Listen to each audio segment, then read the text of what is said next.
பரோட்டால எத்தனையோ விதவிதமான பரோட்டாவை பார்த்திருப்போம். ஆனா தர்பூசணி பரோட்டா பார்த்திருக்கீங்களா?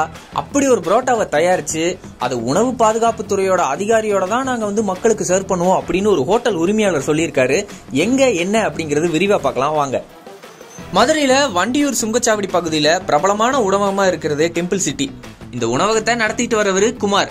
ஏற்கனவே நித்யானந்தா கைலாச நாடு பத்தின அறிவிப்பு வந்த உடனே அந்த நாட்டுல தன்னுடைய கடையுடைய பிரான்ச்சை போடணும் அப்படின்னு அனுமதி கடிதம் அனுப்பியிருந்தாரு.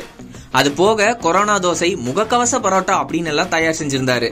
இந்த நிலையில அந்த தனியார் ஹோட்டல் உரிமையாளர் குமார் தர்பூசணி பரோட்டா அப்படின்னு புதுசா இன்ட்ரோடியூஸ் பண்ணியிருக்காரு. தண்ணீர் பழத்தை வட்டமா வெட்டி அதுல பரோட்டா மாவை தேய்ச்சு பரோட்டா மாதிரியே தர்பூசணி பரோட்டா அப்படின்னு தயார் செஞ்சிருக்காங்க. வெயிலுக்கு ஆனந்தமா டேஸ்ட் பண்ணி பாக்குறதுக்கு குழு குழுன்னு தர்பூசணி பரோட்டா அப்படிங்கிற வாசகத்தோட விளம்பரம் சமூக வலைதளங்கள்ல வெளியாகிருக்கு.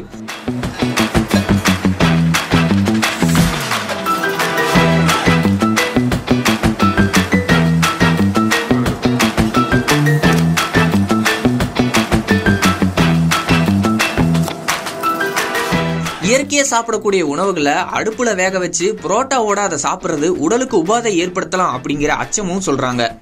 இருந்தாலும் இப்ப வரைக்கும் தர்பூசணி பரோட்டாவை வாடிக்கையாளர்களுக்கு விற்பனை செய்யல அப்படின்னும் உணவு பாதுகாப்புத்துறை ஆய்வு செஞ்சு அதுக்கப்புறம் அவங்க டேஸ்ட் பண்ணி அதுக்கப்புறம் அவங்க விற்பனை செய்ய அனுமதி வழங்கினால் விற்பனை செய்யப்படும் அப்படின்னு உணவகம் தரப்புல சொல்றாங்க.